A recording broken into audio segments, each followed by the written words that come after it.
The Parashat opens with Abraham Avinu recovering from his own circumcision on a very hot day at the opening of his tent. He's speaking to God. So he is in a state of prophecy. And as he is talking to God, he sees three men walking by out in the distance. And he asks God to please hold on in the middle of the conversation so that he can go out and take care of these three men. And he does, bring them into his home. He asks them to wash their feet. He asks Sarah to make some bread. He asks the young man in his household to slaughter a calf so that he can feed them meat. And so he does.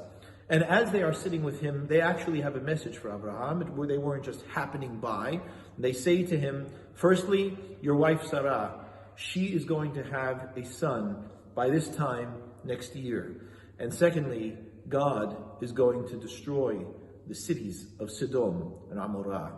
Abraham hears this, and he turns to God back in his discussion and begs that this be reconsidered. And the truth is that HaKadosh Baruch Hu chooses to say this to Abraham because he recognizes now that Abraham is his partner in this world, that he has set a covenant with him, that he is no longer acting alone in the world. And so he presents the information to Abraham, and this is not just some mode of formality. Abraham actually takes issue with the fact that God is planning to destroy Sodom and Amorah. And so he turns to God and he says, I don't understand. How can you possibly destroy an entire city when you have good people and bad people in it, and you're going to take the good people with the bad? HaShofet kol ha'aretz lo ya'aseh mishpat. The one who judges the entirety of the earth isn't going to do appropriate justice. He says, look, I just want to understand. I mean, how does this function with regards to your divine judgment? If there were 50 people in the city, would you destroy it?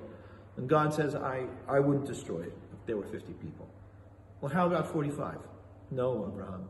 Even if there were 45 people in the city, I wouldn't destroy the city. And Abraham brings the numbers down. He wants to understand, where's the tipping point? He says, well, what if in the entire city you had 10 righteous people? Would you destroy the city for those 10 righteous people concerned about them? And he said, Abraham, if there were 10 people in the city, I wouldn't destroy it. And Abraham hears this and realizes that A, there are not 10 people in the city that are righteous, that would save the city from being destroyed, and understands that this is going to go ahead. And so he realizes that Sodom and Amorah will be destroyed and that the judgment of God takes these things into account. But the dialogue is very important.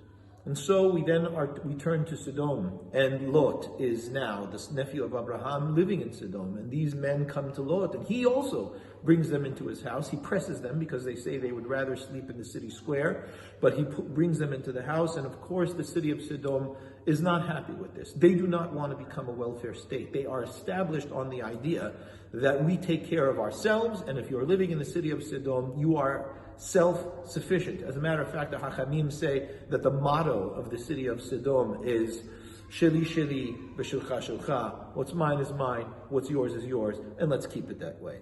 And so when that kind of charity or that kind of kindness is practiced in the city, everyone is on alert because it threatens to dismantle the foundations upon which the city was built.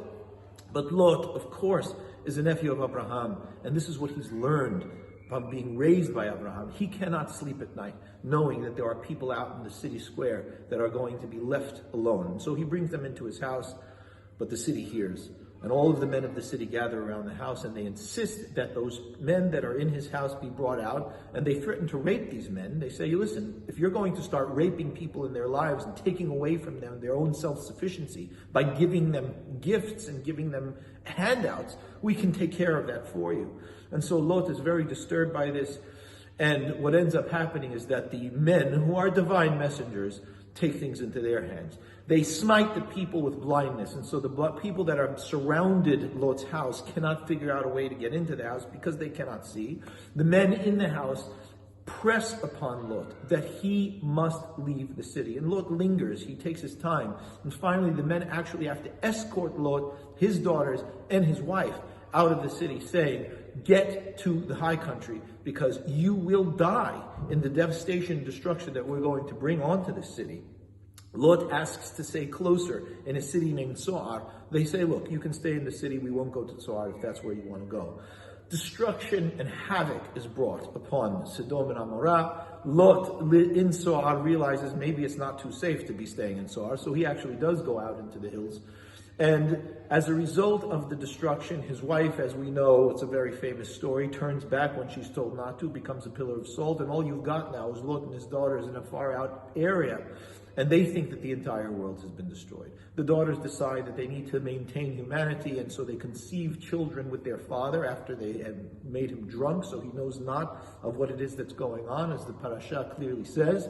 But there, in that setting, is where Ammon and Moab are born, and they become the fathers of those nations at that time. Abraham is traveling, and he gets to Gerar, and he meets up with Abimelech and Fichol, the head of his army. And the same scenario that he had in Egypt happens here.